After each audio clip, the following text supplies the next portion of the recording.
My sister's also being able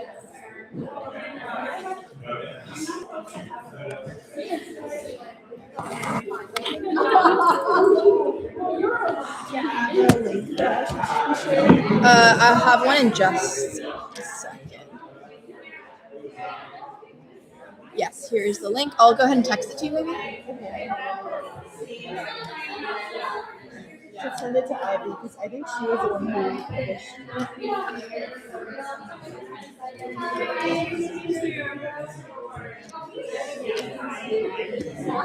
Oh, it's working. Awesome.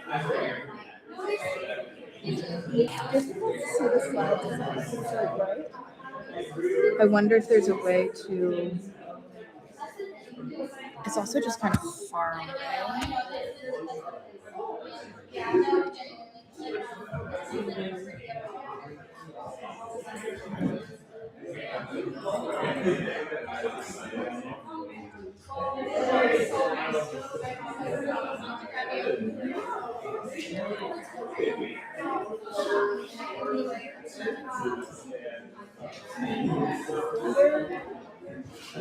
What if you put it really close? I think it could, let me try and see if it fixes it. Yeah, the slides are visible from here. You won't be able to see the audience at all. Well, you will if you can do it like this. Like, You see, are you watching? Yeah.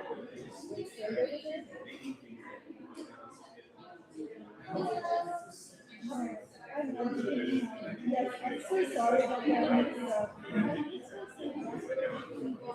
Oh, I think it should be up to you.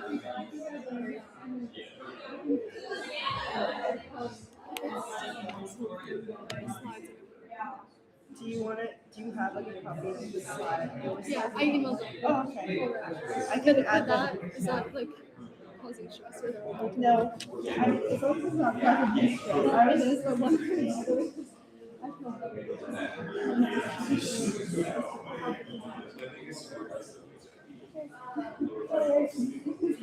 Yeah, it's the same side.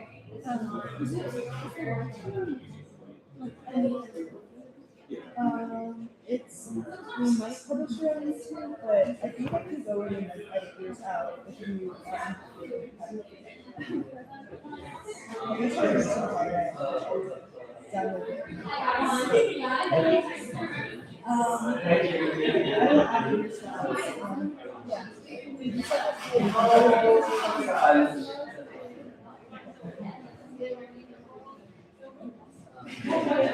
okay.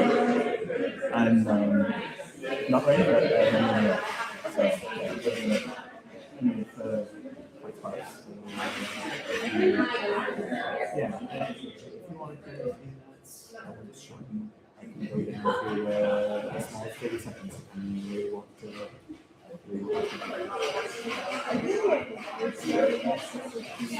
Honestly, it never ends on time. Do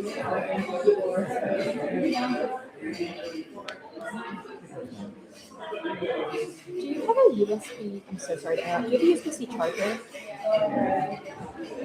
I have a. I can ask my boyfriend to bring one. If not, or should I call him? Oh yeah, I have an old laptop on a USB-C. Okay, I'm gonna send this to Instagram.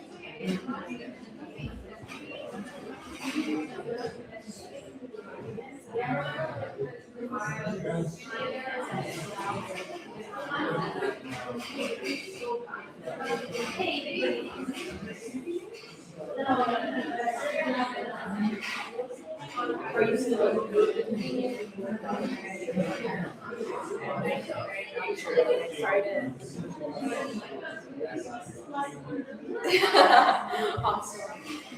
Yeah, I just did this. I ended up running so much.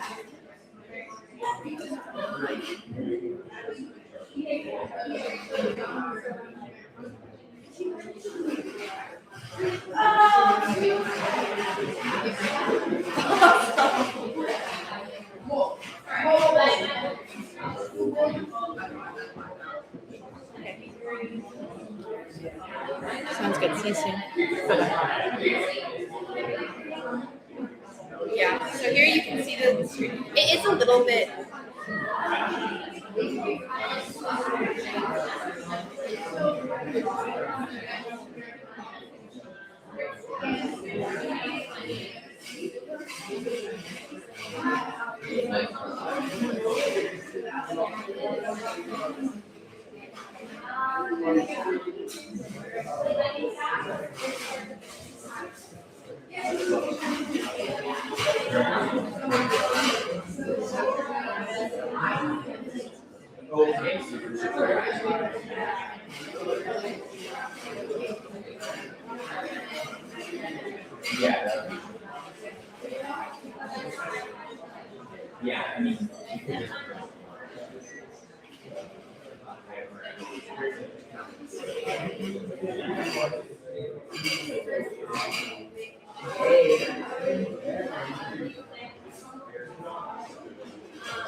Hi everyone. Hello.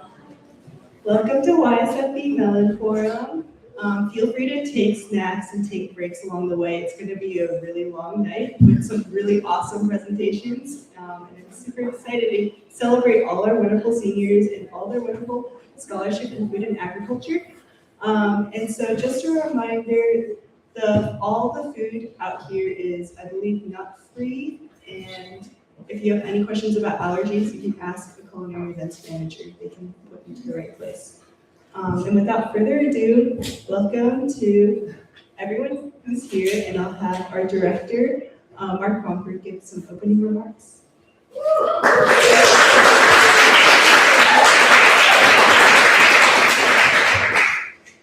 Hi, everyone. Thank you so much for being here. Delightful to see you all. I mostly want to say thank you. You've probably heard the news. My position has been eliminated, and there will be no more director of the Yale Sustainable Food Program should plans move ahead as they are planned as of June 30th. It also looked like our brand new certificate was set to be eliminated as well. There is a glimmer of hope there, and that glimmer of hope would not be glimmering if it wasn't for all the work that you've all been doing over the last little while. Um, so the hope is that that small crack where light gets in, etc., that is something that can just really shine over the coming days. And I have a lot of confidence that you're going to help make that light shine because you're all wonderful folks. You've done such an amazing job. And what I really wanted to emphasize was just how deeply beyond your time at Yale, the work that you've been doing, the important work that you've been doing, the important work you're continuing to do, how long lasting that's going to be. I was thinking of just going back to 10 years when we had our first Melon Forum, where it was actually students who decided that they wanted to give back. These were students who basically took it upon themselves to do a small fundraiser, really bring together this community, but they were doing it as seniors. It wasn't something that they were going to rake in the accolades for. They were looking forward. It was sort of like planting those seeds in the garden that you don't actually get to see it, but you know it's going to be beautiful, right? And it's having that trust in the future. So I was thinking of going about those 10 years, but then if any of you have taken my seminar, you know that it's hard for me to stop at just looking back one decade. And I was looking at some correspondence from 1863 between the director of the Sheffield Scientific School at Yale and the president of Yale University, where they were just contemplating what do we do with this new cash that's come in from the federal government because they have just started this land grant program. Senator Justin Morrill of Vermont started this new land grant program. And Yale was the recipient of it because they had these agricultural scientific professor types. And the director of the Sheffield Scientific School was offering his assurances to the president that even though we had this land grant money, there would never be a farm at Yale University. Don't worry about that. Over the next 30 years, as all the people who were interested in farming got more and more frustrated by the barriers that Yale had put in front of any kind of practical agricultural education. You needed to know your Latin, you needed to know your Greek, you needed to know your German as the entrance requirements to take any courses in agriculture at Yale. Over a 30-year period, apparently only 8, possibly 9 students actually graduated with the agricultural credential. And the local farmers' organizations actually went to the Connecticut State Legislature and sort of said, look, this is completely antithetical to the spirit of the Land Grant Acts. This is not a by the people, for the people thing. This is elite aristocratic nonsense. And that's where the University of Connecticut came from, actually, right? They took it to Storrs Agricultural College. Because Yale doesn't like to lose these fights, they sued in court. They got all of the compensation for everything that they would have made had the land grant stayed at Yale plus interest, and that money was used to found what is now the School of the Environment. But when you look at the correspondence of that day, and what you got is this caution sort of saying, like, don't worry, Yale's not going to do farming. Don't worry, we're not going to do like the stuff which is too practical. It's okay. This will still be a safe space for elite knowledge. And realize just how deeply this runs and how important the work that you're doing right now is. Because this is actually bigger than food or agriculture or farming. This is about what people and places matter, what people and places have voice, right? And all of those barriers that are put up in front of you to sort of say, like, this is only about brains and books, and it has to be great men and great libraries and great universities and great books, and that is the only source of true legitimate knowledge, right? This is just so essential to be chipping away at and setting ablaze, because we can envision a far more beautiful, far more interesting future. And that's what we're doing, okay? So I'm going to leave it at that, because the stuff that we've got ahead of us is exactly the kind of thing that you're apparently not supposed to be doing. You know, the word that we've got is that because we're not doing academic work, it is a pretty easy thing to be able to sort of say, kind of marginalized, not so important. So what you're doing tonight is you are showing a completely different narrative. You're showing that this does have depth, it does have breadth, it does have rigor, it does have significance. It's got all the things that Yale can do, and you're doing it because of you all, and you all are the YSFP. So thank you very much. You're wonderful.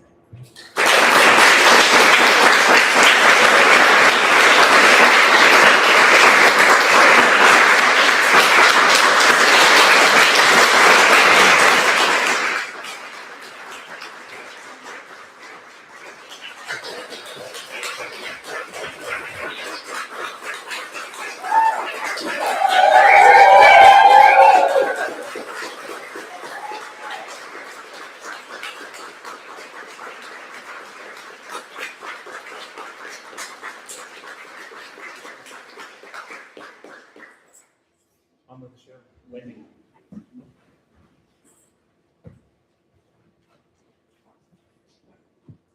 Our first presenter for the evening is Samantha Mayol. Samantha is a senior in Silliman College studying the history of science, medicine, and public health. And she is also one of our Global Youth Fellows for this year.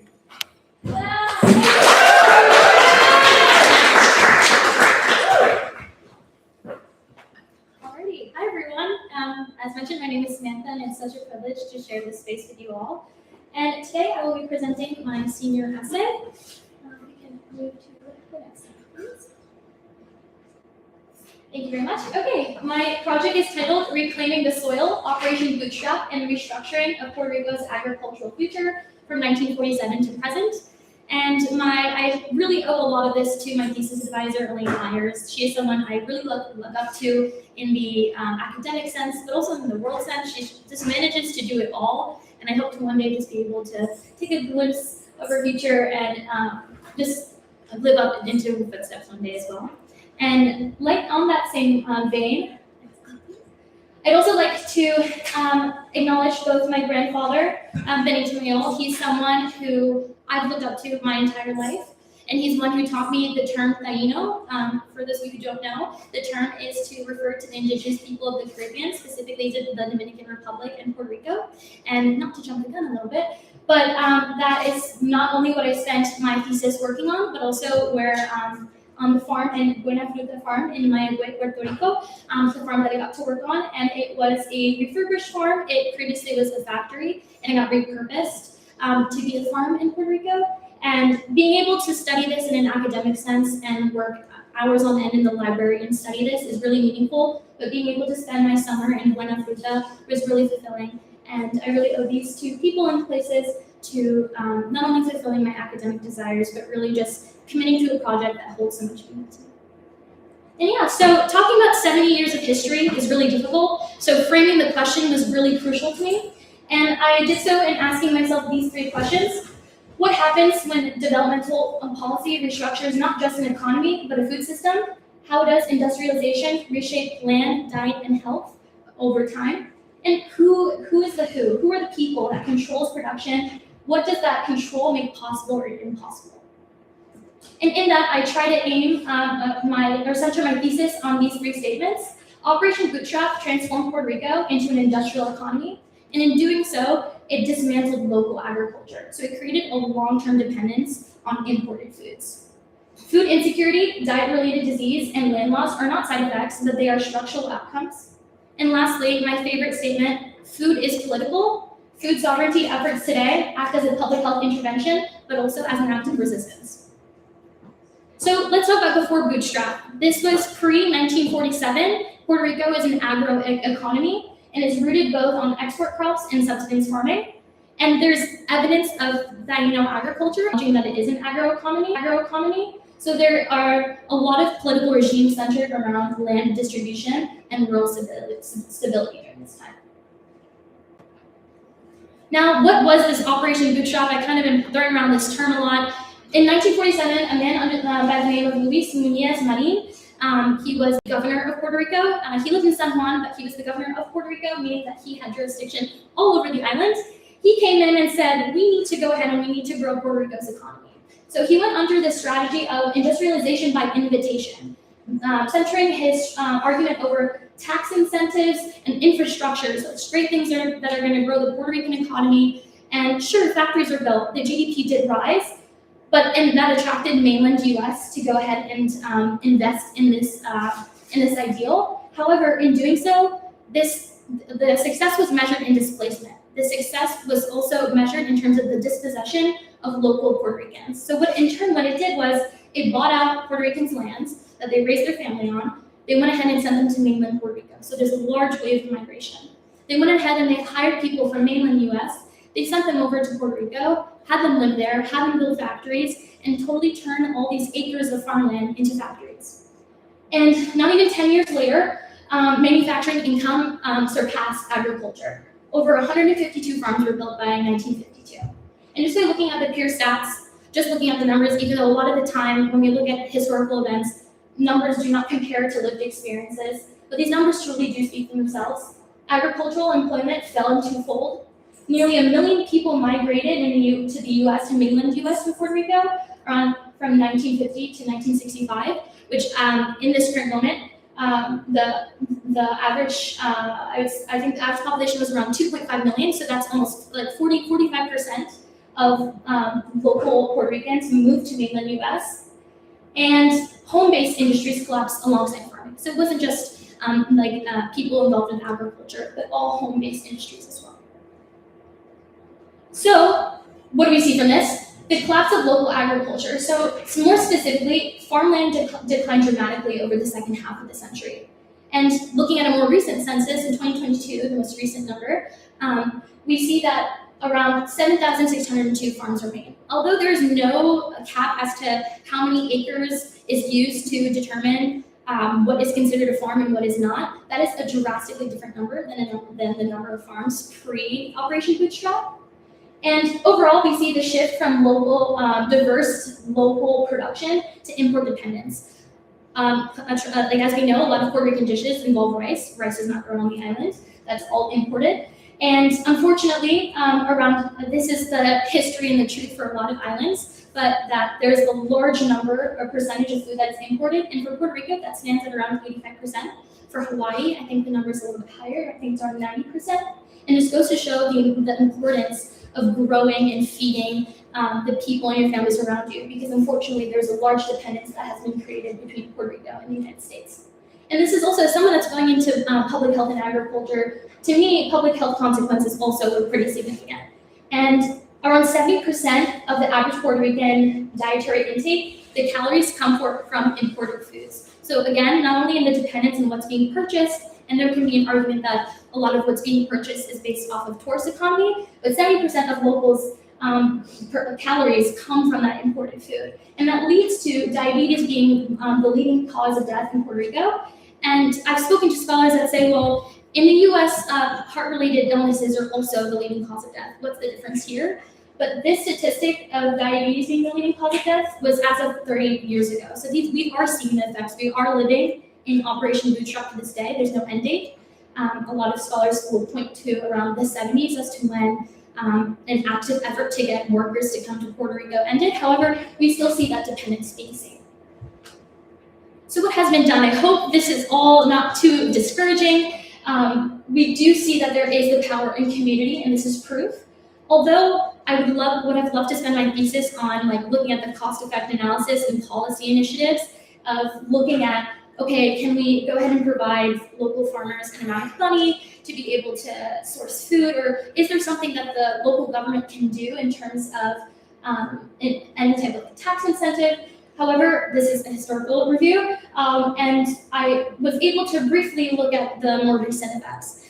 So around 30,000 acres of land have been cleared for farming, and around 1,700 new farms have been formed. So there is an active effort. There's also a community effort. As we see, this is a group of people that came together to prevent the local gas duct being formed on the island. And although this isn't directly agriculturally related, this shows that there is the power in numbers, that people do care about their land, and they do want to come and prevent things that, for the government to go ahead and build infrastructure on their land. So this goes to show that we too can learn from this and go ahead and use this as an example of people wanting to refurbish old factory land and repurposing it for agricultural purposes. And also, for later educations, we see school systems sourcing a lot of their food locally. This is mostly at the high school and college level. But we also see nutritional programs reaching out to local producers and farm vendors as well. Overall, what I'd like to really emphasize throughout this project, and what I spend a large chunk of my conclusion talking about, is that a lot of literature, if you read a lot of books that speak about Operation Bootstrap, and trust me, I did read tons of them for this project, it talks about the economic incentives and it being a modernization for Puerto Rico. But that is not the sole truth. It reordered land, labor, and food in the ways that persist. This is an act of US imperialism that again benefited off of displacement. Food systems reveal the long shadow of colonial development. And if I truly leave you guys with something, I really do hope that you see that food is political. Everyone eats, and although we may not all have the privilege to think about where our food comes from, I ask you to go ahead and as you leave this room, think about it today. And restoring Taino agriculture and reclaiming food production is also reclaiming agency. Overall, this project asks how policy lives on in everyday acts just like eating. It also asks what it would mean to rebuild a system where food is not a site of dependency, but of autonomy.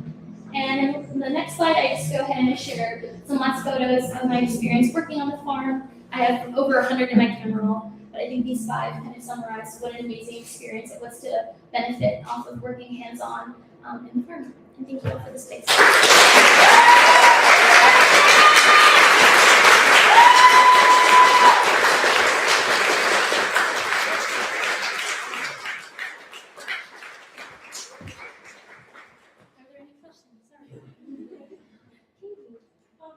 Could you say a little bit more about the restoration of Taino agricultural practices and how that contributes to Absolutely, and this is a great segue to plug my Need to Know that is next Friday, if you guys are interested, because I talk a lot about my research from this past summer.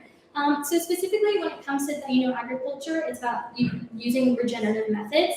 And so the Conuco systems are one example, but it's all about emphasizing regenerative agriculture and in a myriad of ways. Specifically in Puerto Rico, what seems to work is the pairing of crops. For example, coffee and cacao work really well together.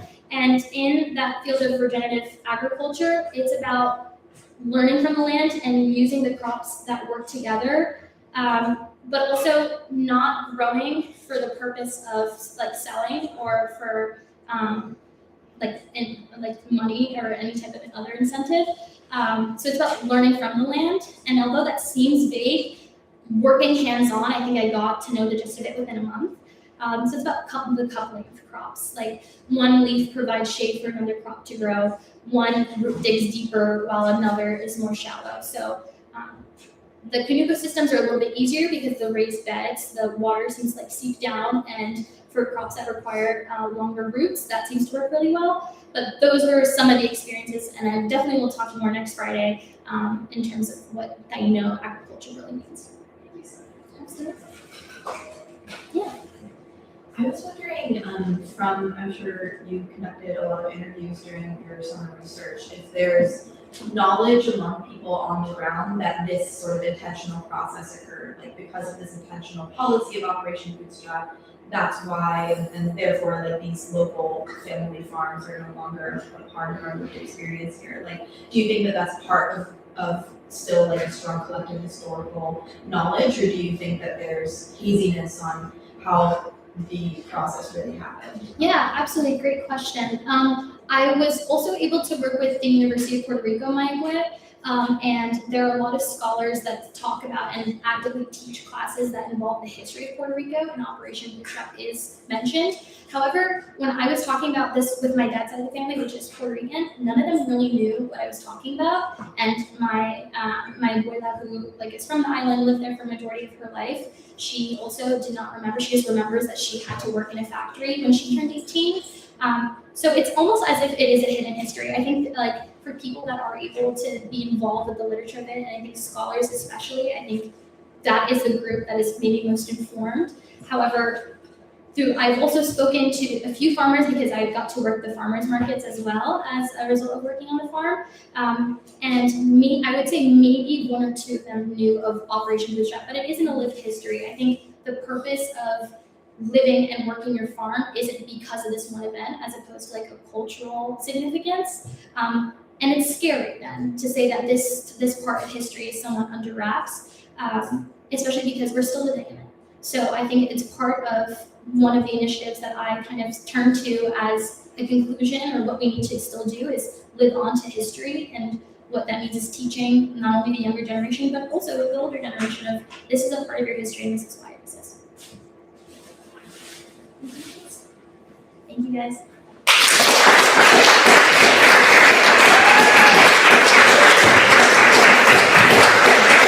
Thank you so much, Sam. My name is Salwin. I am a Global Food Fellow and Farm Manager at the Yale Farm, and I'll be helping introduce some of our wonderful presenters today.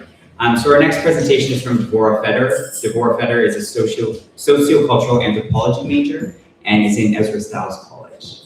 Can we please welcome her?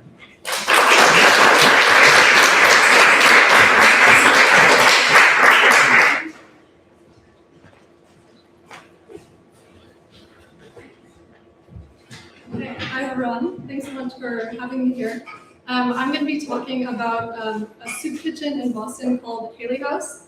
And my thesis focuses on how Haley House uses systems of free food distribution to challenge normative assumptions of social value that often arise in social service settings. So I'll just give a little bit of context about Haley House. It's in the south end of Boston. It was founded in 1966 by Kathy and John McKenna. It has a long, rich history that I'm not going to delve into so much because of time, but it has quite a unique setup. It's run by a group of live-in volunteers who live upstairs above the soup kitchen and generally make a 2-year commitment to helping to run the soup kitchen. They also have full-time paid staff who work in the office, but the day-to-day operations are run by this living community. And they have a summer residency program where you can go for 3 months and help to run the soup kitchen. So I lived at Haley House this past summer and 2 summers ago helping to run the soup kitchen. They have a lot of other programs, not only a soup kitchen, which I'm not going to talk about much, but the soup kitchen is open every morning. They open their doors at 6:15 a.m., serve hot breakfast at 8 a.m., and close at 9:30 for cleanup. And they have a corner store, food pantry, clothing room, and offer other programming as well. The South End neighborhood is now like the second most expensive neighborhood to live in Boston. And that'll come up later, but it's just sort of an interesting setting for a soup kitchen to be in now. So for my thesis, like I said, I have lived at Haley House for 2 summers. So building on that, I conducted 21 interviews with some of the full-time paid staff, some of the former full-time staff, some current and former live-in members, and some guests. Okay, so just to provide some light conceptual framing, I want to talk a little bit about structural violence, although I'm talking about structural harm. I think in the context of a soup kitchen, the potential for harm, the potential for violence is, I'm just going to refer to it more as structural harm, given that there's a wide range of severity of violence, and I think maybe harm is more appropriate for the context of a soup kitchen. But just sort of broadly, the concept of structural violence was introduced by Johann Galtung in 1969 and then popularized by the medical anthropologist Paul Farmer. Oh yes, everyone's reading the quotes, hold on, I'll get to them. And basically the idea is that social structures like social, economic, political factors can create structures within society that cause violence or harm. And I'm going to think about that within the context of a soup kitchen, how a soup kitchen setting, by the way it's structured, can cause harm to people coming to receive food. So yeah, here are 2 quotes from guests who I interviewed comparing Haley House to other soup kitchens. So I'll read them. Peter shared about Haley House. It's a place that food is presented to you as like you're visiting, and it's kind of a regular cafeteria. And it's also easily accessible. There's no questions. There's nobody wondering. Like they're not like Pine Street Inn, which is a service provider like close by.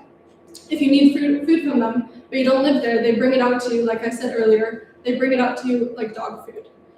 So Peter's really showing how at this other institution, the way that the setup is structured for food provision, it causes this harm that recipients experience it as if they're being fed dog food.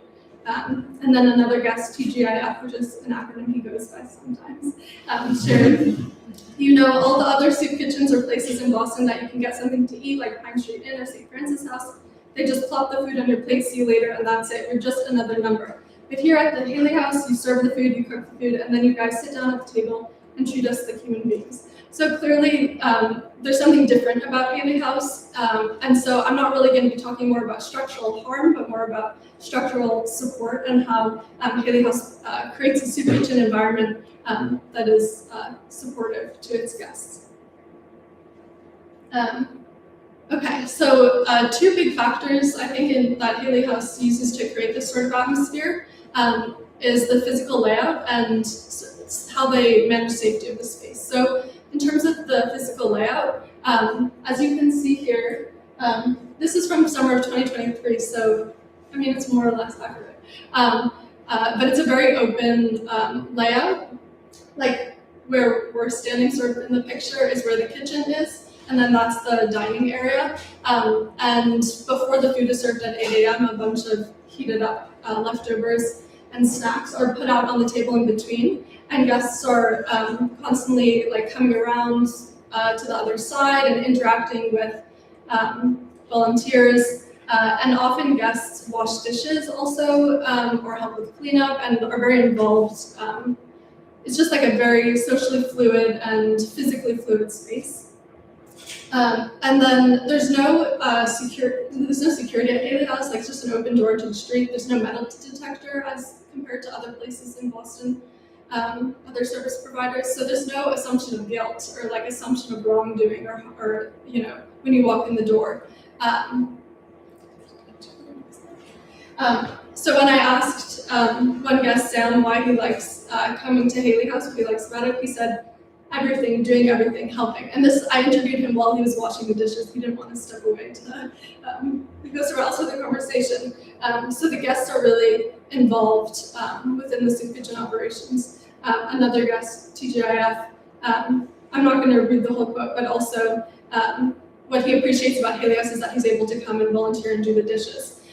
So by having a very like fluid physical space and socially welcoming atmosphere, the guests contribute to the environment, and Haley House is able to create a social service setting in which guests aren't just recipients, but they're really co-contributors to the space.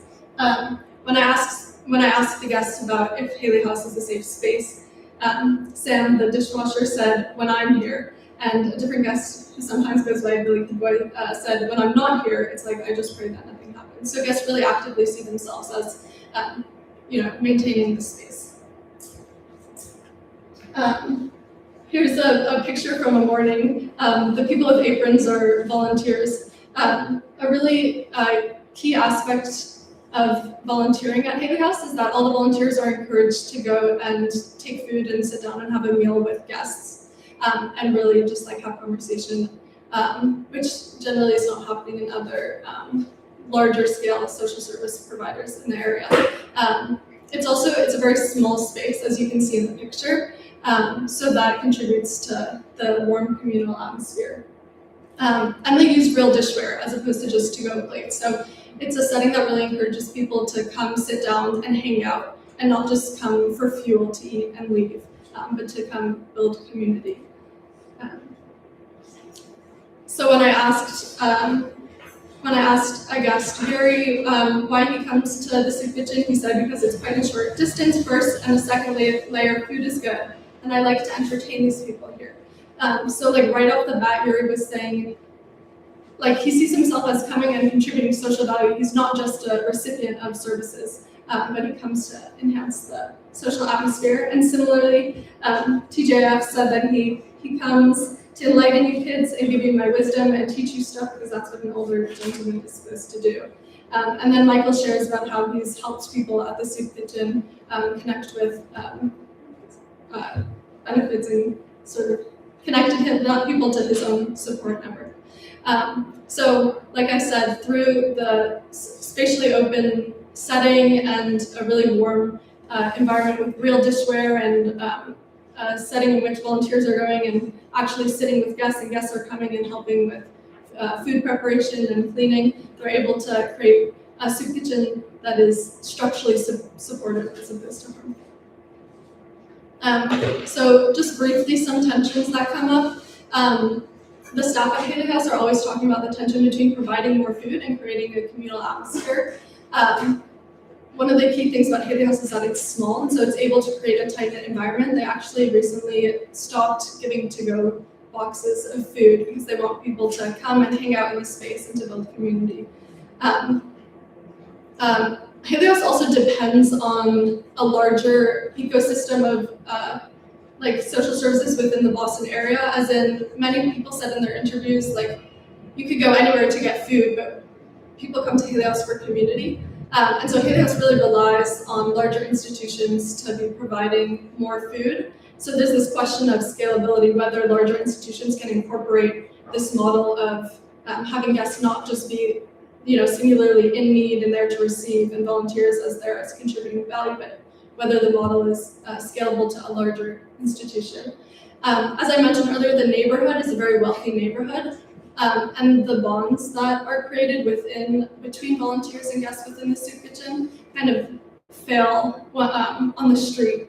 There's an outdoor dining area in the summer months, and often there are more complaints. And it's clear that the neighborhood, like the beauty of what happens inside Haley House, in which you can have the social cohesion, fails on the street. So that's something that the staff are thinking about.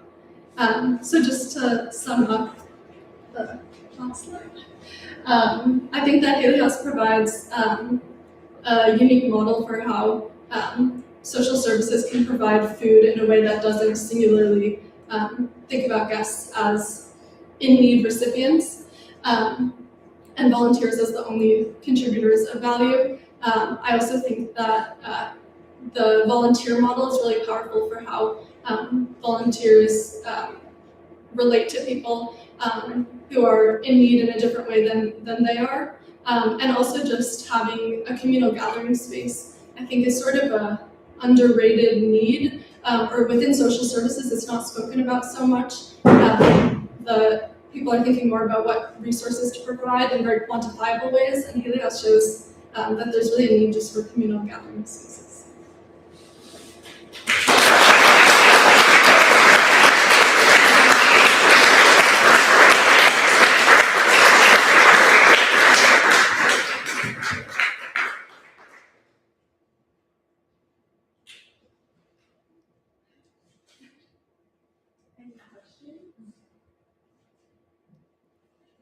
That was really great. Thanks so much.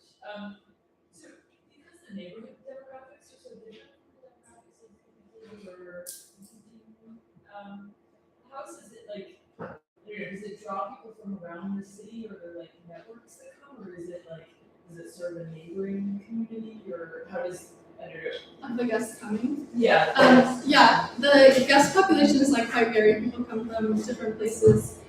Quite a few guests come from Pine Street Inn, which was referenced in quotes earlier, that it's also like an overnight shelter. And it's the soup kitchen is like an 8-minute walk from Back Bay, which is one of the main train stations, and a lot of guests will hang out there during the day. It's a 20-minute walk from St. Boston's quite small, so people are coming from all different parts.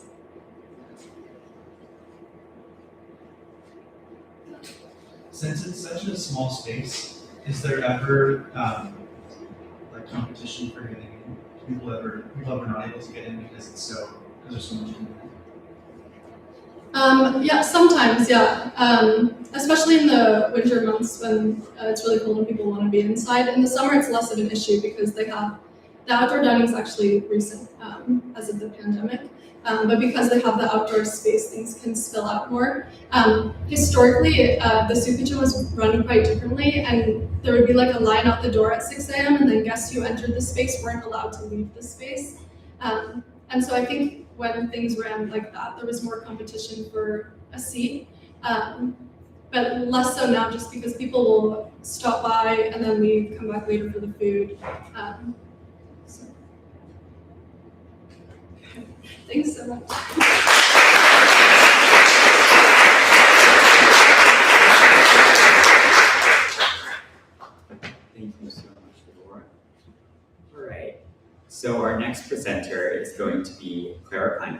Pilar. Pilar Politsky. Pilar Politsky is a history of science, medicine, and public health major in Jonathan Edwards College. Can we please welcome her?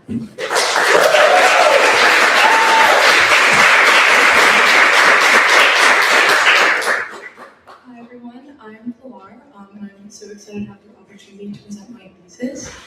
Just before I start, I want to preface by it's not going to be initially clear how it's about food, but just stay with me and we'll get there. Okay, so my thesis is about sex workers at the Social Evil Hospital. Go to the next slide. And before I begin, I need to explain what the Social Evil Ordinance was. So the Social Evil Ordinance was in effect from 1870 to 1874, which made St. Louis the first American city to ever legalize prostitution. And so the Board of Health, which was the governmental body tasked with governing the Social Evil Ordinance, had two distinct goals. They wanted to limit the spread of venereal disease, and then also reform sex workers to more quote-unquote respectable professions. And the ordinance only passed on the condition that sex workers would fund their own reform. So sex workers, through legalization, were newly taxed, and they funded weekly VD medical inspections, which were compulsory, and also the Social Evil Hospital. The Social Evil Hospital pictured here was a small rural hospital created exclusively for sex workers diagnosed with VD. So after one of those weekly medical inspections, if they were deemed positive, they'd be sent to the Social Evil Hospital, sometimes against their will. And I argue that this was a site of lifestyle conditioning. So what is lifestyle conditioning? I argue that the board wanted sex workers to leave sex work and become housewives and domestic servants. And to do this, they instituted lifestyle conditioning in the Social Evil Hospital, which I argue is the belief that by placing sex workers in the conditions of a domestic woman's life, it would subconsciously inspire them to reform. One of the first ways they did this was through interior design, with the goal of reducing sex workers' perceived desire for excess, which they believed was one of the main reasons why women became sex workers in the first place. So the interior was thrifty and simplistic, yet tasteful. A Board of Health member said it was furnished with comforts without going into extravagance. And this very much mirrored how an ideal homemaker would have outfitted her home. So it served as sort of training for sex workers to become housewives. Next slide. They also did this through dress.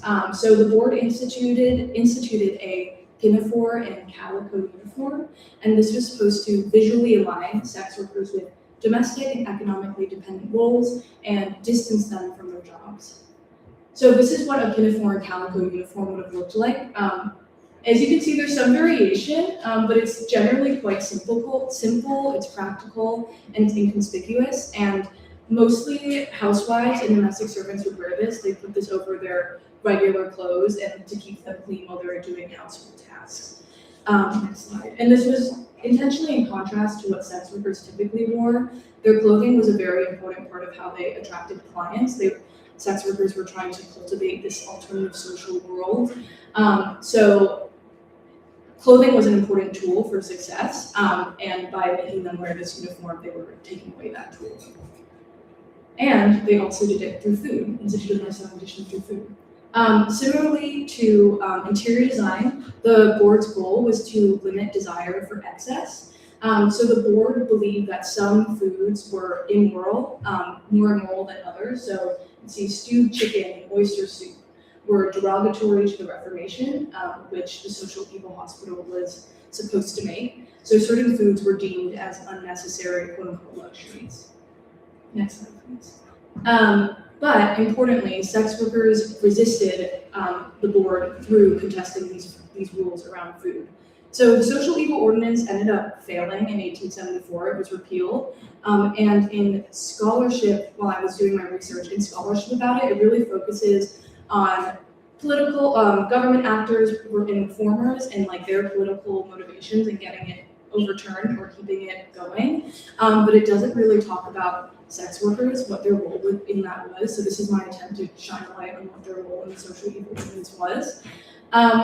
So sex workers resisted the rules about food. They complained that the beef was too tough and they wanted butter at every meal. They were only getting it 2 out of 3 of the meals. So sex workers' demands for food conflicted with the board using food for lifestyle conditioning, which then brings me to my argument, which was that the social legal hospital was a site of contested reform, and sex workers used their tax-paying status to challenge the conditions of the social evil hospital, and this was namely through the food that they were served.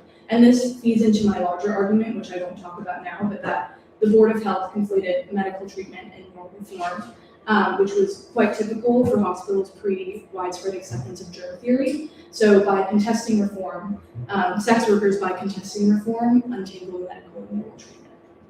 And then I want to highlight a couple of quotes from patients at the social legal hospital. So this was an interview for the Missouri Republican. This patient said, "Our money purchases these things. We are beholden to no one and have nothing to be grateful for. Now, if they really wish us to consider this a refuge and home, let the board give us such food as we've been accustomed to." So here we see that paying taxes to this woman and to broader sex workers made them think that gave them the power to say that they had a say in how the hospital was run. It made the government responsible to them. So they were dissatisfied with the food, but they were more dissatisfied with what the food represented, and that was control over the social legal hospital and the conditions within it. And the next slide. And then there's another quote from a patient who says, "The hospital is not a reformatory, and the general impression among the inmates is that the moment you attempt to make it one, its benefits as a hospital will be seriously hindered." So I think this underscores how the Board of Health and sex workers fundamentally disagreed on the purpose of the social legal hospital, which explains why sex workers resisted reform. So this was an interesting, I kind of stumbled across food in my thesis. It wasn't like I didn't start my thesis intentionally looking for food, but it's interesting how sex workers use food as a political tool. I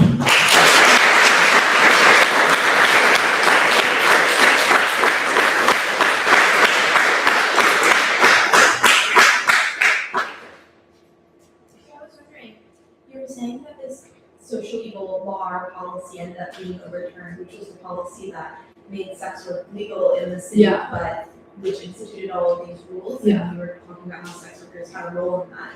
I was wondering, does that mean that the sex workers would prefer sex work to be illegal and not governed by these rules and institutions like the social evil hospital, if it was sort of partially their reform work that helped that law to be overturned?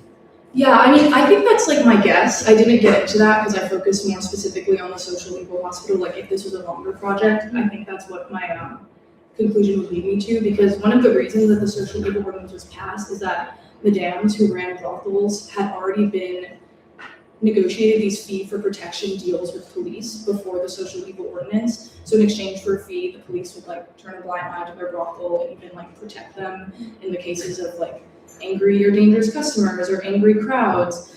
So the social legal ordinance was partly passed just to codify that already existing relationship. But I do think, I think generally I don't think the social legal ordinance offered sex workers that many benefits. Legalization put more restrictions on their bodies and gave the government more access to them than non-legal, being legal would or did.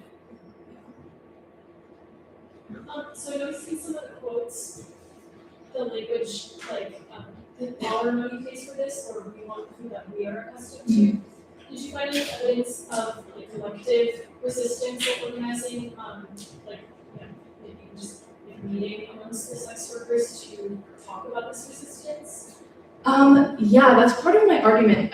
From another secondary source I found, I read that there are other reform houses in St. Louis and other river cities at the time, and often these places were unintentionally became recruitment sites for sex work because a bunch of sex workers would be there. So they were kind of co-opting the purpose to which was to make them not do sex work anymore into reproducing their profession. So I'm saying part of my argument here is that they're using the social people hospital to find collective resistance. Yeah.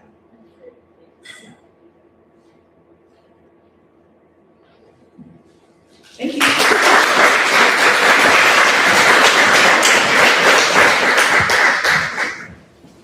Thank you so much, Pilar. Our next presenter is Clara Kleindorfer. Clara Kleindorfer is a history and statistics and data science major in Grace Hopper College. Welcome.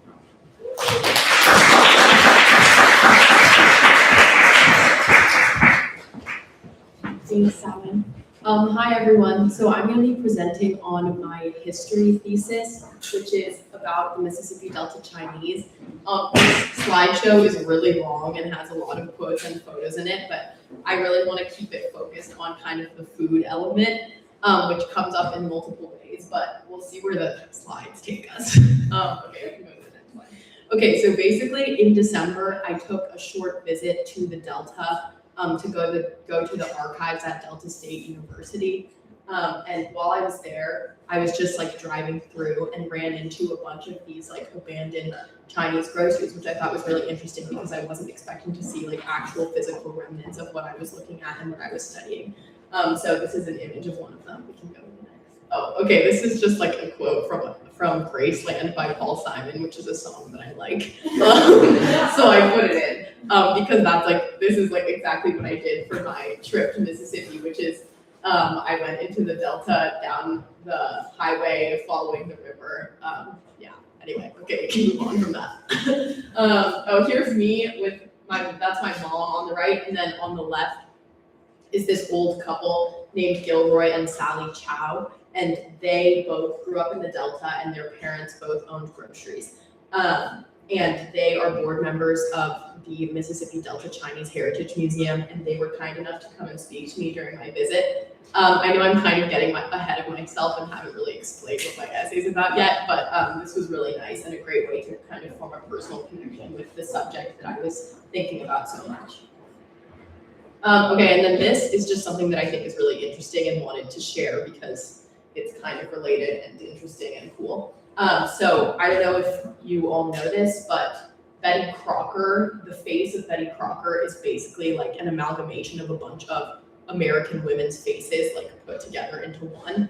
And Sally Chow, the woman who was standing next to me in the previous photo, she was one of the women who was used to make the face of Betty Crocker. So I just thought that was really interesting and kind of ties into what this whole thesis is about.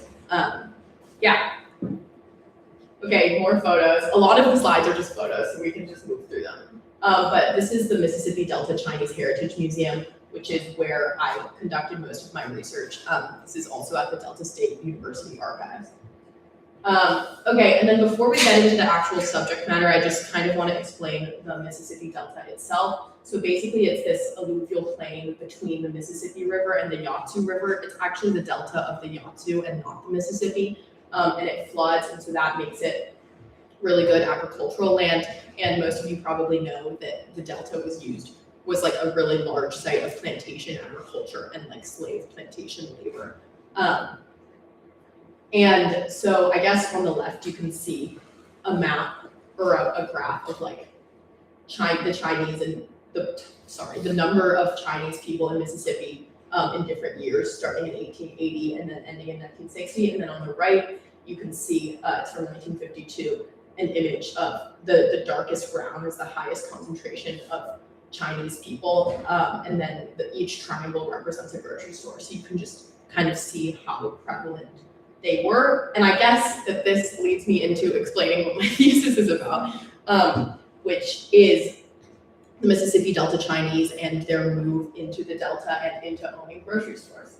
Okay, so the main archival material and primary source base that I worked with was 2 collections of oral histories that are at the Delta State University Library. And those were really interesting because obviously every experience of an immigrant to the Delta was very different, but then it allowed me to see kind of patterns and similarities across the oral histories and use that to kind of try and elucidate what the experience would have been like more broadly. Okay, this is, obviously it was a thesis, so I had to have an argument. This is my argument, you guys can read it if you want, but I kind of want to spend this time talking about food and agriculture in whatever way that I can, so I guess I can move on from this. Okay, we're gonna abandon these slides now. So I guess the connection to food and agriculture is twofold or more. So I guess the first thing that I want to talk about is that Chinese immigrants came to the Delta not because they really wanted to settle in the Mississippi Delta. They came starting in about 1870, basically to replace slave labor. Once slaves were freed and after the Civil War, when agricultural labor was needed and basically plantation labor was becoming like sharecropping, that's when Chinese immigrants were recruited to be sharecroppers in the Delta. And they came basically with this like sojourner attitude in mind. So they didn't come wanting to settle and stay in the Delta and live and build a life in the Delta. They came wanting to work, make money, and then send it back to China and then end up going back to China. And basically what happened is that because plantation labor and plantation agriculture and sharecropping was so unprofitable, they immediately moved to owning grocery stores, which I think is really interesting because it kind of filled a very interesting niche in the time and place, and basically the thing that allowed for like this market and like this need for a grocery store that so evidently from that map, like so many immigrants were able to fill, was the fact that like it was an area of such this like very stark black-white racial binary and these very binary racial dynamics that basically didn't have any place for the Chinese immigrants whatsoever. And so one of the things that they had to do was sort of navigate this system that had no place for them, while also having like the forefront of their goal be to make money and like become economically integrated. So basically my argument throughout this thesis is that they became economically integrated but remained kind of socially and culturally apart. And that sort of enabled them to form a unique cultural identity in the Delta. And I guess I want to move now to talk about the grocery store as a site of that. Because I guess it was a site of both economic integration and sort of cultural separation and cohesion through food directly. Can we move through the slides and see when we can get to the photos? Yeah, okay, so here are some photos. We can move a couple. Okay, this one I really like as an example of that because you can kind of see on the right, like the Wonder Bread that's lining the aisles. And so one thing that's really interesting is that these grocery stores were not used as sites of like cultural negotiation in the sense that the Chinese weren't trying to like share and like build and assimilate. Well, they weren't trying to assimilate for one, and they also weren't trying to share Chinese culture through the grocery store. Everything that they sold in the grocery store was an American product needed by this American like population and audience that was engaging in sharecropping. So they sold like knee pads and tools and all of these things that Black sharecroppers would have needed for agriculture, like for their agricultural work. And then all the food that they sold were like American staples like Wonder Bread. So that's one of the reasons that I really like this image. And then another thing, I guess, is that they all lived behind the grocery store. So one of their very unique sort of shared life experiences was that they all lived behind the grocery store. And one of their main sort of cultural celebrations is that they all came together for these large banquets. And these banquets were often like 9-course banquets that required ingredients that wouldn't have been able to have been found in the Delta. Those including like Chinese vegetables and bird's nests for bird's nest soup and all of these things that would have allowed them to maintain their culture. They had to put a very strong sort of effort into acquiring, either through starting their own gardens of Chinese vegetables or sourcing from Chinatowns in Chicago or San Francisco or New York. So I guess you are getting the sense that the grocery store was at the front, this like primary site of economic integration and a way for the Chinese to sort of make money and become integrated into the like economic landscape of the Delta. And then one other thing that I want to mention is that the grocery store was basically one of the only places within this Delta landscape and within this like black-white binary where both Black residents of the Delta and white residents of the Delta would have had the same experience and would have been treated on equal footing. They would have come into the grocery store and been served by the same person with the same experience behind the same counter with the same goods. And that like can't really be said for many other places in the Delta at the time. Some of you might have seen the movie Sinners, and they show this, but they actually get it kind of wrong. So they show like at the very beginning of the movie, like the husband is working in like the grocery store basically to serve the white community, and then the wife is working in the grocery store to serve the Black community. That's actually not really what it would have been like. And some of the quotes, which we passed by already, indicate that and really show that the grocery store was this site of, obviously like the racial dynamics wouldn't have been equal, but this was like one of the only places in the Delta where both Black and white residents would have had the same experience. And then on the flip side of that, the Chinese immigrants didn't really have a place in this racial structure, lived behind their grocery stores, and had to sort of put in this real effort to come together across these many different towns in the Delta, maintain this cultural cohesion, and then kind of create their own cultural identity by sort of sticking strongly to their traditions, many of which included food and these ingredients that they couldn't source in the Delta. Yeah, thank you.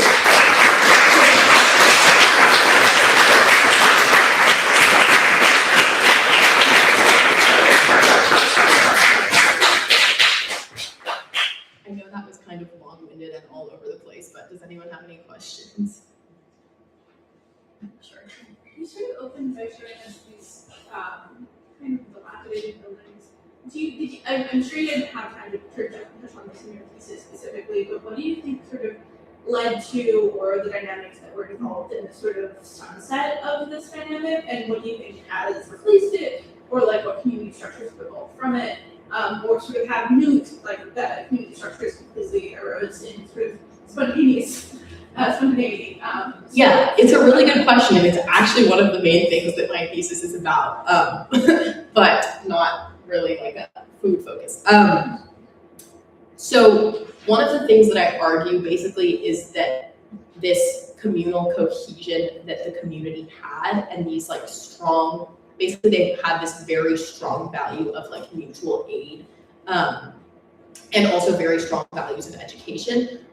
So basically I argue that this like strong communal cohesion is basically eventually what led them to like leave the Delta and move out of the Delta.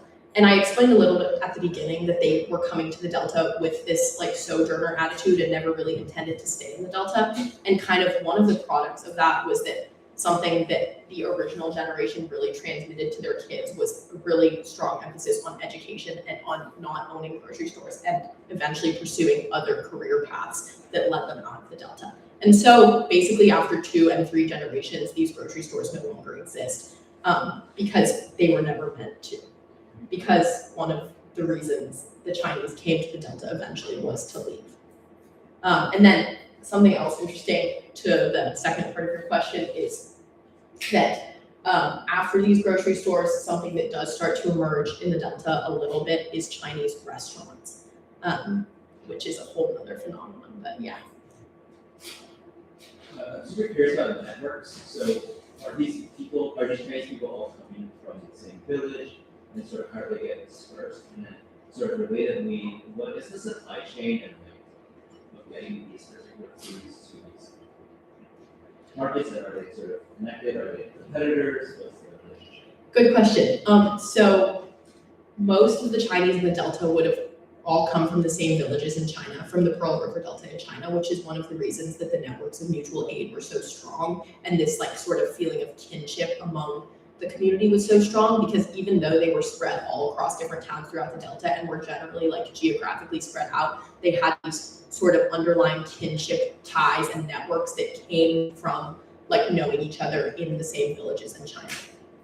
And those networks of mutual aid are actually what allowed so many grocery stores to start. So basically the first grocery store was started because 6 Chinese people fundraised, basically like crowdsourced fundraised for one person to leave sharecropping agriculture and start a grocery store, and then that became profitable enough to start more and more and more. And these networks of mutual aid are also what allowed the grocers to become established with like their supply chain. So like one person who already had a grocery store established would help set up a newcomer with like a wholesaler or something like that. And then I think that I don't know if you're asking about this, but like the food, like specific like Chinese ingredients that were sourced from Chinatowns in San Francisco, Chicago, Houston, whatever, that was also something that was built on like personal connections and networks that had been formed almost like before even immigrating to the United States. And actually more curious about the one for Oh yeah. So that would have been like setting up wholesalers and suppliers. Like one grocer basically would have helped the person starting a new grocery store set up with like the same wholesaler and same supplier. And it's actually really interesting. You would think that there's like some type of like very strong competition, but there's actually really an ethos of like support. And there are quotes, a lot of oral history quotes that are about how there actually was a lack of competition and more sort of this just general desire to like support each other. And also there was enough of a market in the Delta for this sort of type of grocery store that it was okay for there to be so many of them. I was wondering generally about the sentiment of people, especially white people in the city Delta, toward these grocery stores. I was wondering, I know that there's this sort of like social distance that people felt between themselves and the Chinese grocers, but did they feel, for example, like that these grocery stores are putting other groceries out of business, or was there a kind of backlash because it was a shared racial space, or what was the sentiment like? So most of the other grocery stores that people would have been like getting supplies and food from were plantation stores. And so this was kind of a different niche, but I think that there are kind of a multitude of attitudes. Obviously there are many stories of like close friendship, and then there are also these stories of kind of like maybe pity, maybe is the wrong word, but like trying to, like white people like trying to like help the Chinese. Like one of the main instances of that is through education, where like at a white Baptist church, there would be a Chinese school set up where it's like a community of white people feeling like they're like helping this other community who doesn't really fit into either system,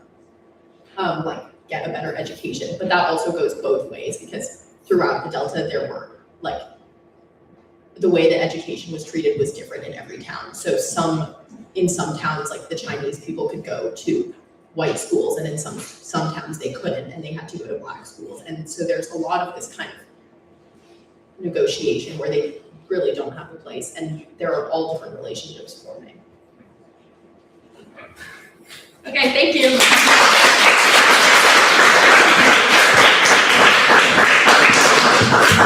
Thank you, Claire.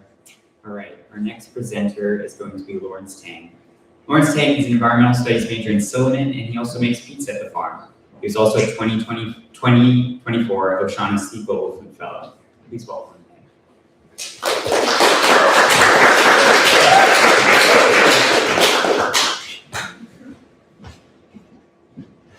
Okay. Hey everyone. Whoever set up this program did a pretty good job, because I'm going to keep picking up a ton of Chinese grocers in the South, just the global South, and about 12 hours south of the Mississippi Delta. So kind of where this all piqued my interest was in the 2001 crisis. On December 20th, 2001, Wang Zhaohe, or to his friends, Juan, suffered a series of looters breaking into his store at the height of the 2001 economic crisis. Local TV cameras captured sort of this man wailing in his despair, and this image quickly became circulated across the country, kind of becoming one of the capstone images of the 2001 crisis. When I heard about this, I was like, what? And kind of part of my confusion was like, well, one, how many Chinese supermarkets are there even in the first place in Argentina for this to become sort of this symbolic actor and a symbolic figure of these crises? And two, why did they choose to highlight him and not like another supermarket or like a butcher shop or like a greengrocer? And I think part of the reason there is because, as I will show you throughout this presentation, these Chinese supermarkets, los supermercados chinos, function as kind of like everyday acts of infrastructure that are embedded at the neighborhood level, providing sort of this last mile distribution. So when these everyday sites of sort of the ordinary become ruptured and burst into like immense violence, that becomes a major sort of contradiction that has a big stamp. In future crises, such as in 2013 after a police strike, we see sort of this similar image of like, let's loot the Chinese supermarkets, we're going to gang up and steal them. As you can see, this is a Facebook post from 2013 on the 12th anniversary of the original 2001 riots, advocating for similar behavior. One thing that kind of a lot of this also illustrates is sort of this uneven state recognition, uneven state protection. Though police were present throughout the 2001 crisis and during later crises, this sort of protection was often offered very unevenly, focusing sort of large, more centralized supermarkets located around major commercial hubs. Chinese supermarkets sort of acting at the more local level embedded to neighborhoods were not recipients of such aid. To quickly also talk about kind of like what am I really talking about, Los Supermercados Chinos? There's about 5,300 in the greater Buenos Aires metropolitan area. As you can see from the graph, there's like not really any obvious spatial distribution. They're kind of located all over town, all throughout the metropolitan area, vaguely clustered around sort of these transit hubs. 85% of these supermarkets are run by Fujianese migrants, so about like 200 miles north of the Pearl River Delta, who came in the past 30 years. Chinese immigrants represent like the fourth largest immigrant group in Argentina, and most importantly, the largest non-Latin American one, sort of raising their profile as a colectividad to such statements. And whatever, actually you can go on. Here are some pictures of a Chinese supermarket. It kind of just looks like Jihad or like Mika's Market. Like you should really think like bodega, like again, a store that caters to the general populace, not really a store that kind of functions within an ethnic enclave. That's why I kind of use the clunky term Chinese-run supermarkets. Two other things to note here is in the bottom left, you can see that's a fiambreria or like a cold cut corner or cold cut counter. And to the right, that is a verduleria or a greengrocer. Depending on store to store, these verdulerias may be operated independently or by Bolivian migrants, which I will talk about later. And a lot of these fiambrerías sort of operate on a more kind of day-to-day basis, with the Chinese supermarket owners kind of walking behind the desk and putting up the meat. Cool.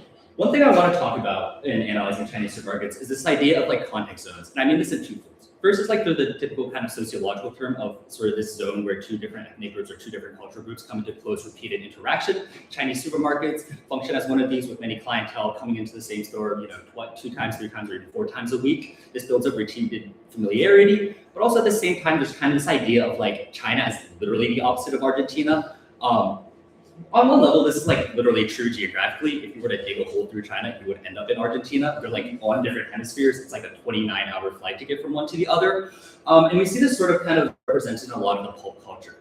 This is a really funny 2018 movie about an Argentine guy whose dad gets his supermarket taken over by a Chinese family, so he moves to Beijing to start his own supermarket and dominate the industry. Kind of this very much understanding of these like groups as like antipodies, as opposites, which then kind of maybe contributes to sort of what we see as some of the racialization, individualization, and unequal sort of state recognition.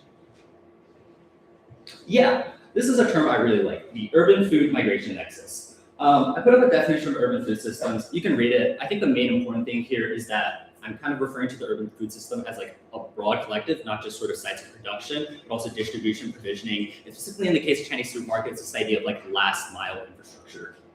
I think something else interesting sort of when we talk about this nexus is that in Argentina, there exists not only sort of this ethnic specialization and segmentation amongst Chinese migrants, but also amongst Bolivian and Peruvian migrants, the majority of which run the aforementioned verdulerias, greengrocers, and more recently in the past decade, this emergence of like Venezuelan migrants as delivery drivers or rati, or like food delivery people. And sort of the way each one of these groups gets coded, even though like quite literally they occupy the same space in many cases, is very differently. Chinese migrants are sort of portrayed as a sort of like model minority, as this very like well-integrated sort of asset to the community, whereas in many times the other two groups are framed in a more parasitic nature. And I think the last thing to mention is sort of this dialectic between like insertion and inclusion. A lot of the literature looking at the urban food migration nexus sort of focuses on this idea of like ethnic inclusion through like, you know, ethnic enclaves, Chinatowns, etc. But I think what's really interesting about Los Supermercados Chinos is that we're not talking about sort of like the creation of their own separate parallel food system, but we're talking about insertion into like an existing sort of very financialized sort of established food system meant to target the general populace. And I think sort of what's interesting from that is that we're looking at also both sort of migrant participation and integration on both sort of the supply and demand side, whereas normally you kind of see this talked about solely from the perspective of consumption. Yeah, I think this is like maybe one of the last pieces of context, but to also quickly talk a little bit more about the food retail scene in Argentina, it is rather consolidated. The top 5 largest companies, Carrefour, Coto, Dia, Cencosud, and Walmart control 81% of all branches, 76% of all total commercial area, and like are potentially still continuing to grow through what is known as like the channel strategy of expansion, whereby they sort of expand and target new segments. And on the right is an example of sort of the strategy in play. This is what's known as like a cercanía or like a proximity Carrefour Express, meant to like directly compete with Chinese supermarket. That's sort of like this insertion at the neighborhood level, which sort of is one example of sort of these competitive logics that Chinese supermarkets engage in. Yeah, another thing that's like really weird, or not weird, but like interesting about corporate supermarkets is this very sort of spatial asymmetry. Before sort of the expansion into a lot of these cercanías or more proximity-oriented stores, most corporate supermarkets operate at like a larger like wholesale or what's known as like a hypermarket. Think like a Costco mixed with like a Buc-ee's. Whereas Chinese supermarkets, as mentioned, are sort of this decentralized kind of form that's like all widely dispersed throughout sort of the metropolitan area, which is also one of the reasons why you don't see so much of an ethnic enclave, because these communities are sort of integrated into a larger social fabric.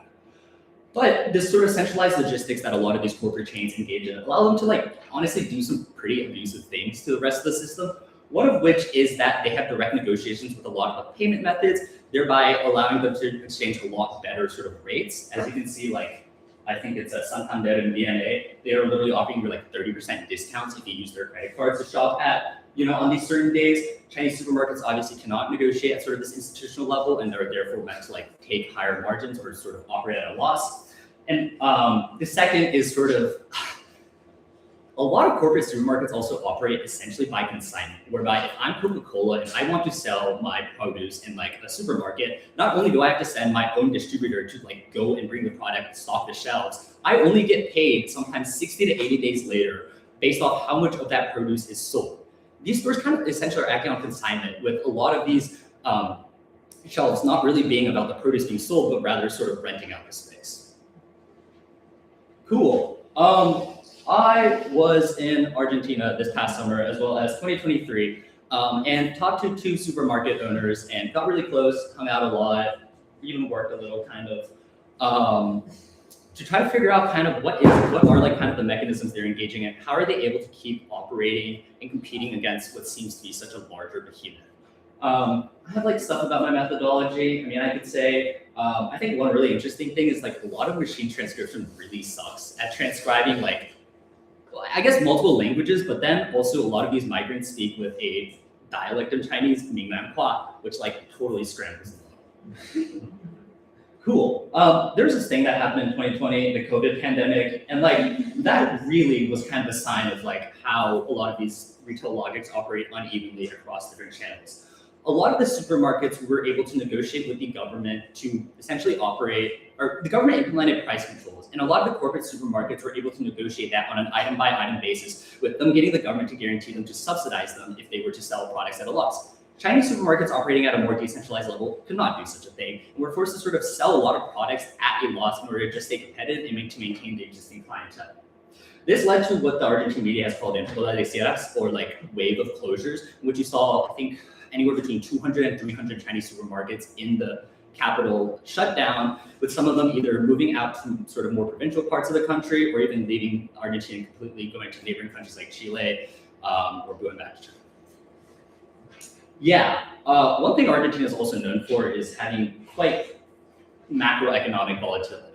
During my first time there in 2023, I literally remember there was like 1 week where the inflation was 20%. It was like higher than the past, maybe not decade, but like 4 years in the US at that point. That really discriminates against sort of a lot of these smaller supermarkets because they already are operating at such low overhead stock. These huge sort of fixed costs of like rent and utilities that don't really change and even sometimes increase with inflation place such a huge cost on them. One of the things that I realized that sort of they do as an adaptation strategy is that stock is managed on a very week by week basis, with each distributor sort of establishing, basically having a personal relationship with a lot of these supermarkets. And every time that they get a new shipment of stocks in, or a new batch of stock, they will then update the prices on a day-to-day basis because otherwise they could be potentially operating at a loss for not just that day, but that week. Here's an example also of what I call like a very temporalized sensitivity to consumption. I was there during the month of June 2025.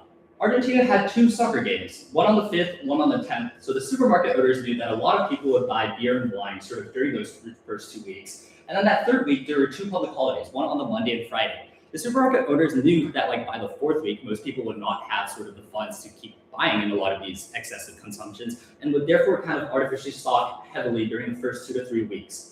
I think this is really interesting. You can almost think of a lot of these Chinese supermarkets as like a sentinel species or like a canary in a coal mine, kind of indicative of the larger retail sector as a whole. Really quickly, why does this matter? Good question.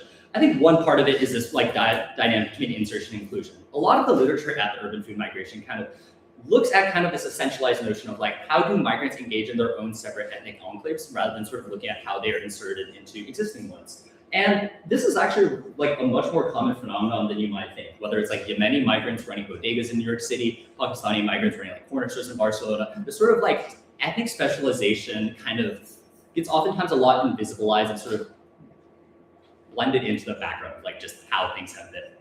Second, this issue is also a lot closer to us than we realize. Hong Kong market just over there on Whitney was bought 2 years ago by a Chinese family that migrated here from Argentina, citing a lot of these same exact macroeconomic instabilities as a reason for why they migrated here.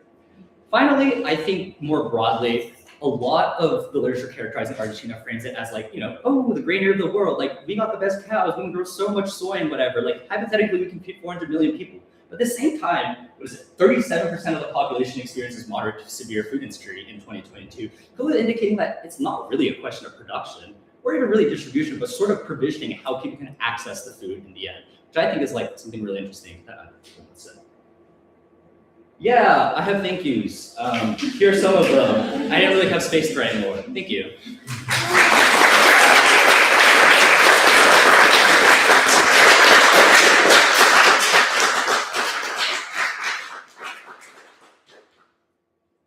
Any questions?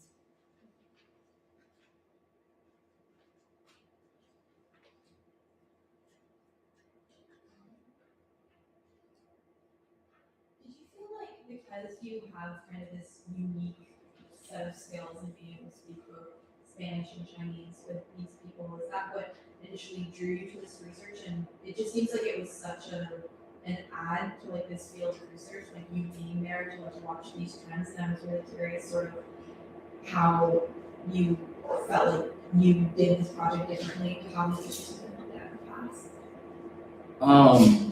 I don't think I found any literature sort of ethnic looking at a lot of these Chinese supermarkets to begin with. I think sort of in designing this project, I was thinking a lot about like kind of the opposite of that, like what is my skill set? What can I uniquely do and like be additive instead of just like being a guy that was there. And I think, yeah, sort of these language skills and sort of serving as that like dialogue between two sides of the counter that aren't really put in dialogue is what I ended up on. If food insecurity is like due to the professions and a lot of feedback between it, what's the point of being consuming? What would be like a perfection of the nature of the consumer system? Yeah. I think like we can look at like cities like Mexico City and maybe New York City with Mamdani's sort of proposal that like have implemented some level of like public grocery stores or public logistics and supply chains. I think Mexico City has done like a really good job with these with I think it's tiendas de bienestar, which offer sort of a lot, both allow like more localized supply chains, buying from the people like that are producing it without the sort of high markups associated with the segments, as well as like solving questions like food security, food apartheid, etc. Thank you.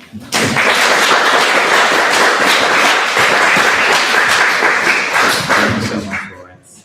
All right, our next presenter is Elizabeth Chivers. Liz Chivers is a humanities and economics major in Davenport, also a former Lazarus summer intern and current senior advisor to the YSFP. Can we please welcome her?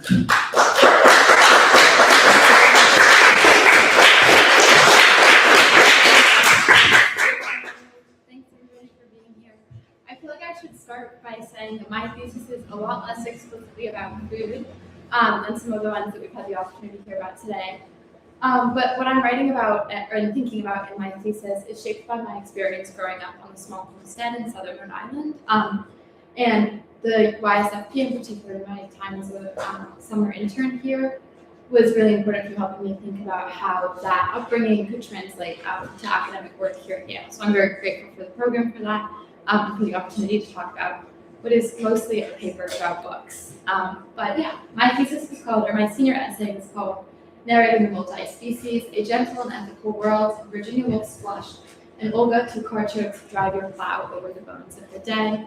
If you move to the next slide, we can read a little bit of it. This is the first sentence that kind of introduces the project that I'm taking on. It says, I wrote that there are worlds imperceptible to the human eye, there are worlds within worlds and things within things. And what I'm thinking about here in my thesis is the ways in which the world is far more complex, agental, and alive than kind of common conceptions of the environment kind of narrate it to be, and that's particularly a product. I kind of briefly touch on the ways in which the environment has been like flattened to more of an object rather than a subject, and we see it as a setting in which human social life plays out rather than a co-constitutive force within it. And I think that I suggest that ideology drives a lot of our current agricultural and climatic crises.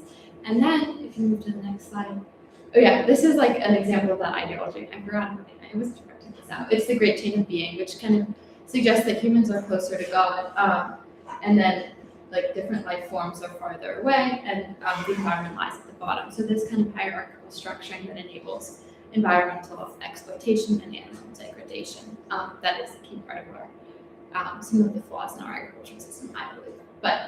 And then we go back to the preamble, and then this is kind of a key claim from a book on narratology that I use as a framing for my thesis. I suggest that narrative has the tools to perform such a work of transformation to unsettle the primacy of the human scale world. So I talked in that little preamble about the complexity of the natural world, of the lived world, and I argue and look at the ways in which narrative can help us envision that world and can use the literary form to articulate the complexity of the world and thus shift our orientations towards the environment and enable different relationships to it. Okay, and this is briefly, this is more for the humanities fans in the room, but I think that thinking about the effective force of narrative or the ways in which literature can change the way we see the world can help write against this question of the humanities as sort of an obsolete field. So if we think about narrative as a really active force in constructing the world and constructing our ethical and active frameworks, then I think we can sort of answer some of these questions of what is the purpose of the humanities. So I think it can be from two different periods. We have, hopefully you've all heard of Virginia Woolf. If you haven't, you should check her out. You might not have heard of this book, Flesh. It's a very slim, light novel about the life of a dog. It biographs the life of a dog named Flesh. And then we have Drive Your Plow Over the Bones of the Dead by Olga Tokarczuk. This is a more contemporary work. She actually won the Nobel Prize in 2018. You might not have heard of her, but you should also check her out. And in this work, we look at she writes, it's a kind of murder mystery novel, detective novel, where there's a series of murders occurring in a rural Polish town. The men being murdered are all hunters. And the main character, Janina, suggests that these hunters are getting killed by animals that are fighting back. And so in these two works, form is deployed to make these theoretical interventions that describe the agency the agency within the natural world. And we'll talk more about that in the next slides. So I have some theoretical scaffolding for this, the ways that helps me think about the ways in which the writers write the world.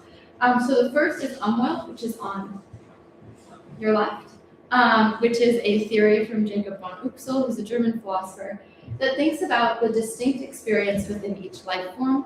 So he theorizes the ways in which, Descartes famously said that the animal is a machine, so that animals do not have conscious or embodied experience, and that's something contained only within the human form.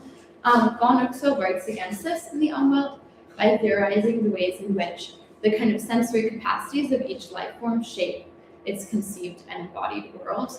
And so this here is actually a depiction of a tick. So a tick has a sense of the world that's shaped by its sensory capacities. And we might all think that that's a limited sense of the world, but he argues that the human sense of the world is also limited.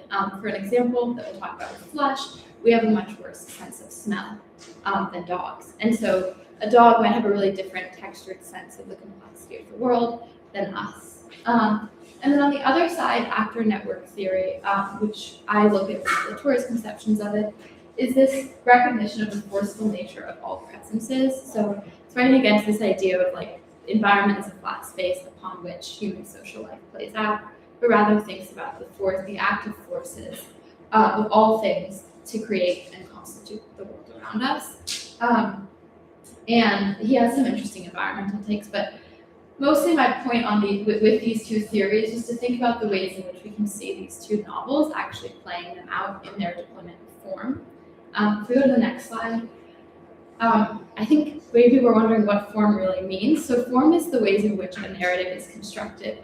So that operates at the sentence level. It's the ways in which we deploy grammar to create meaning, but it can also scale all the way up to the character. It can scale up to the plot, to the genre. So it's the ways in which a novel or a work comes together.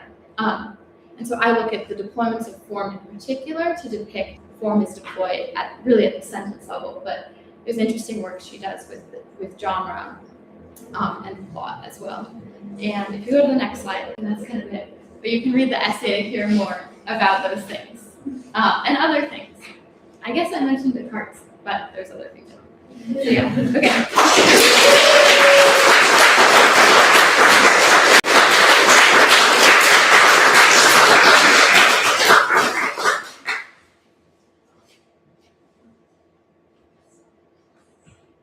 Okay, I see a hand. Yes. Well, first off, thank you so much for the presentation. Like, both of those were like you probably already touched on this already, but I'd love to hear more about kind of like your personal relationship towards writing. Are there any kind of like memorable subversions that mean a lot to you? Maybe as like books that you invented, or maybe a little bit about like how you. Yeah, I actually am not a huge, I haven't read all of Virginia Woolf's work. I like her work, I think it's interesting. I actually picked this, picked this book because my thesis advisor recommended it to me, and I was like, okay. And I loved it, I thought it was really good. And I really I don't know if, did anybody read the Warrior Cat series? Okay, I read that, and I low-key think it's that author's fault that I wrote this essay, because it's if people don't know, it's the world through the eyes of cats. It's like a wild cat social world. And anyway, I was excited by this book in particular because I was like, this is a really adult, it's an adult novel. Warrior Cats is a children's novel. And it seems like there's a lot of interesting, Woolf is so interested in the literary form and the question of the subject and the question of the character. And so I was excited to see her bring that work over to animals, which is an area of study I'm really interested in. Yes, Julia. When you speak about all this, it makes so much sense to me in my head. So I was kind of wondering if the major barriers are to other people understanding more obviously Virginia Woolf and the ways that they're understanding this animals and plants and things that have their own sensory experiences that are different from people. So what are the major barriers that people to about the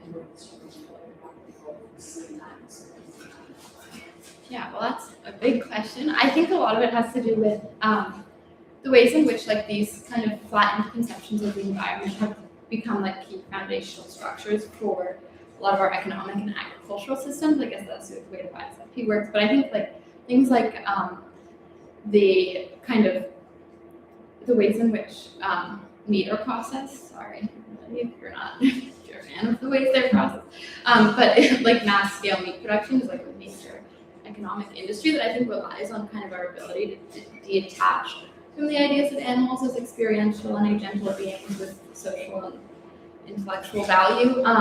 And I think that's just one example of the ways in which these ideologies have become really entrenched in foundational economic and social systems. I don't know if that answers the question. Yeah, also maybe people don't read enough books. That could be the other. Yes. Hi, I love, really interesting, I love both the books that you chose and both the authors. And this might be a little bit annoying, so just don't answer it like too much. I love the old times, love. And it's fantastic, and I think that it's very interesting, and I wonder if you write in your essay at all about how much living fleet is referred to in that novel, and what if you would all think about Blake and these same ideas. Yeah, I don't actually reference Blake in the core of the argument, but I do have him as a preamble. Like the preamble of the essay is a Blake poem. Oh, that's interesting. I think I did some reading on the ways in which like Blake thought